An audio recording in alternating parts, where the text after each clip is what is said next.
Hey, Melissa. Hey, Amy. Okay, so we've had a few frequent flyers from last year. We have Yes. another duo with us. Yes. Go ahead and introduce yourself and tell us about what you're representing.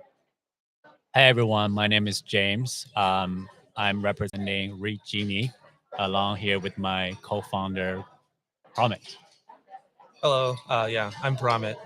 All Nice right. to meet you. So we say they're frequent flyers because we met you guys at IDA last year. Mhm. Now, when we spoke, I know we didn't do a full podcast with you guys last year, one of these sit downs. We just talked to you in passing. So is ReadGenie the same as it was last year? What have you guys done differently, or is this a totally different app? So last year our focus was mainly around phoneme recognition and Mhm. flashcards around phonemes and using AI to provide feedback for those. Since then, we've expanded to include a significant number of learning modules in the app outside of just phonemes, and also including games to gamify the whole experience. Wow, that's interesting. So the phonemes are what you were learning last year, all of that part. Now you've put it in and you've created the whole app. Is that correct? Yes. Okay. Yes. And we've also trained our own phoneme detection models to improve phoneme recognition accuracy. Wow. Last year when we started, one pain point that we're trying to tackle is we heard there were a lot of dyslexia helping reading apps out there in the market. Right. But what they were doing was just at the word level and sentence level, trying to teach or correct on the reading, but they really missed the very first step, which is the phoneme detection, Right. the phoneme level of the correction. So we started tackling that. But as we develop more and more, the feedback we got is you got to make this app holistically helpful for kids with dyslexia. We need to cover because every kid with dyslexia, they're different. Right. They need slightly different help in different areas, Yeah. right? Yeah. So you need to make this app comprehensive, can be helpful with enough people.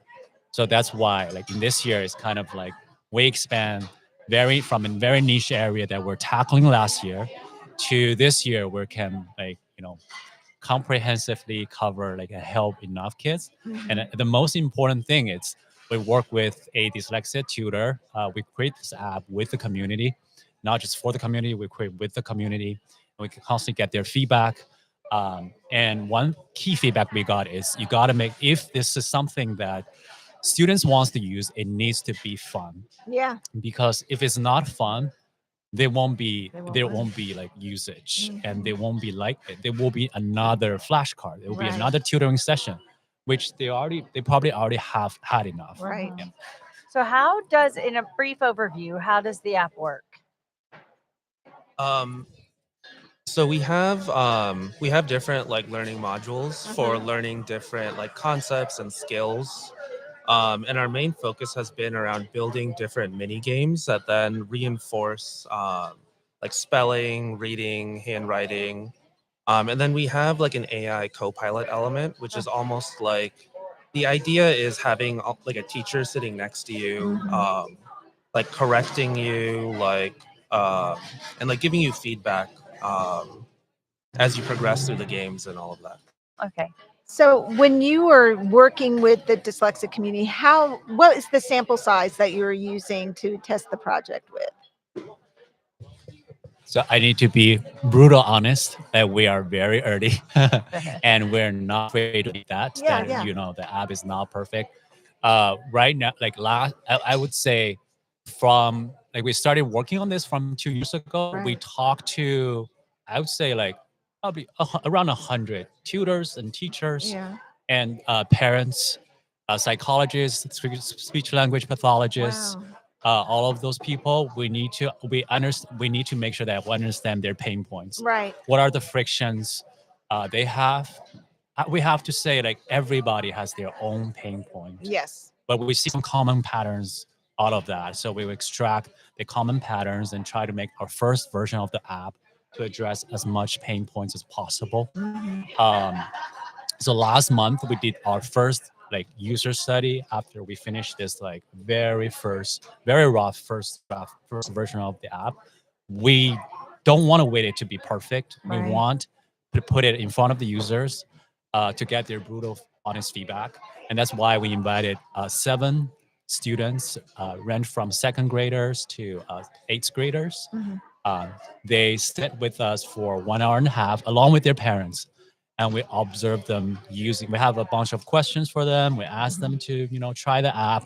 We ask for their feedback. We ask their parents' feedback. So that's pretty much how we're like working with them, Mhm. like from interview and user testings. And this is another step, and we recently released this on the iOS App Store so that Yeah. more and more people can start downloading them for free for now, and then they can test it out and let us know like what are the feedbacks and how we can improve, how we can help.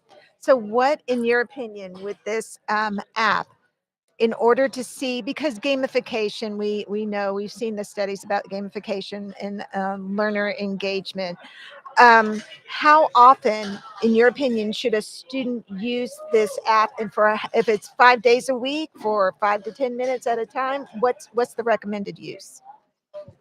Yeah, that's a very good question.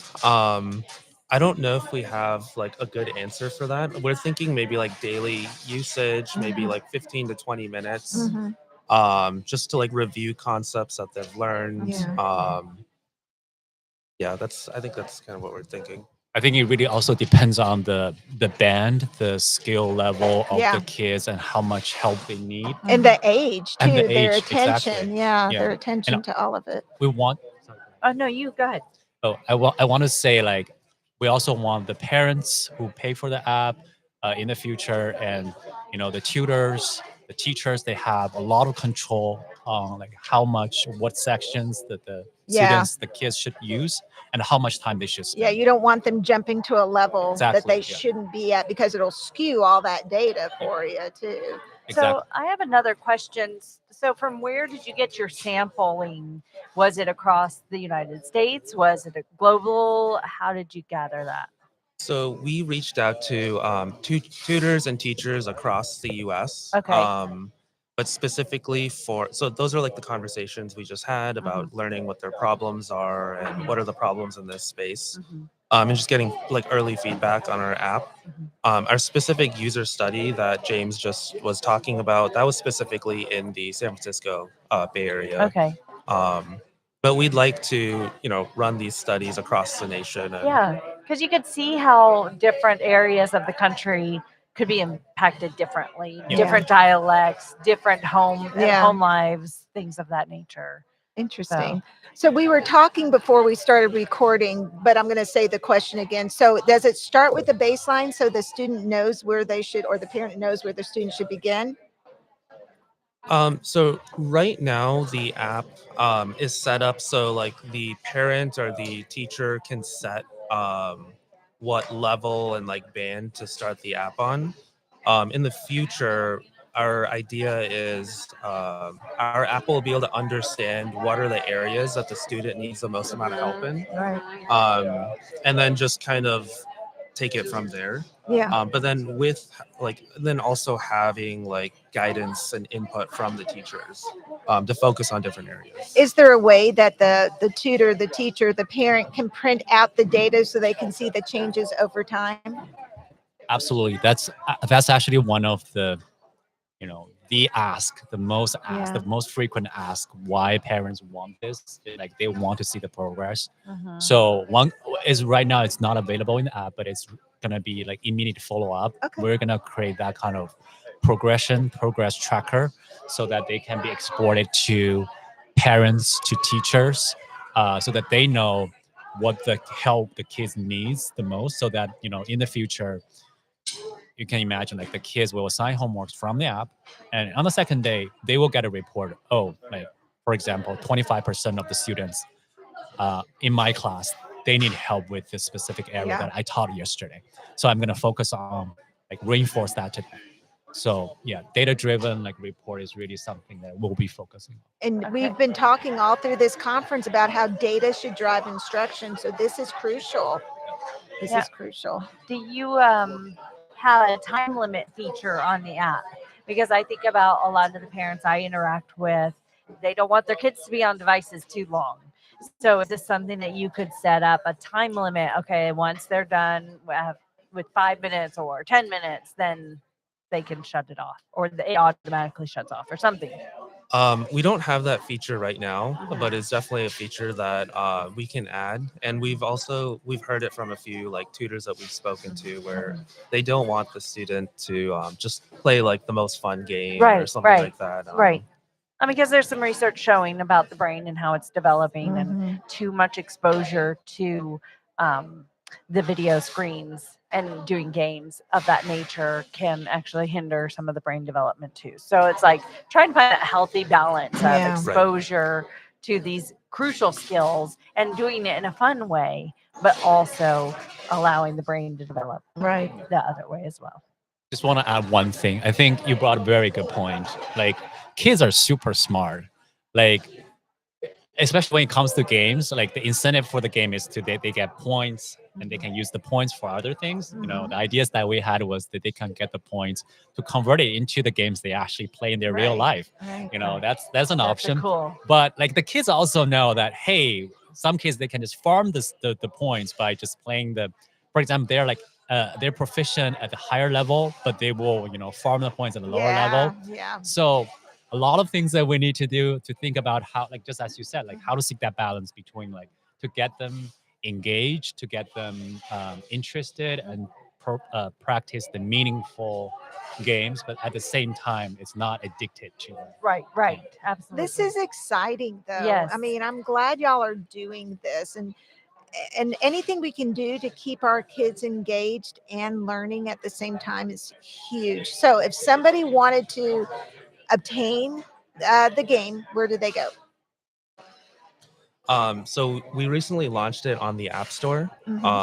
So they can just go on the Apple App Store, look up ReadGenie, and then they can download it. It's fully free right now. Oh wow. We love any feedback. Can I show that on the screen?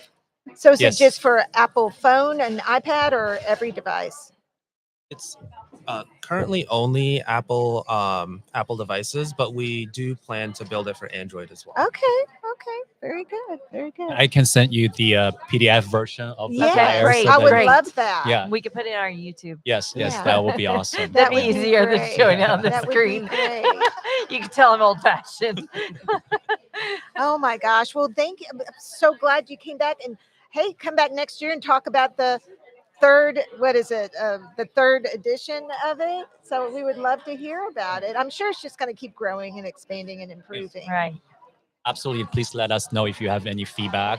Like that's so critical. Yeah. I know that there are a lot of apps out there, but Yeah. we really want make sure that this is gonna be the app, the to-go app, like really leveraging the AI power and also the gamified power, so that everyone can enjoy it. Like parents, tutors, and kids, they can be benefit from this. Awesome. Well, thank y'all you. so We much. appreciate for it. Thank you for coming back. having us. Yes, thank Sure. This was fun. All right, guys. See you later. Bye. Bye. See you. Bye. Thank you so much. Thanks, guys. We did the hard hitting questions this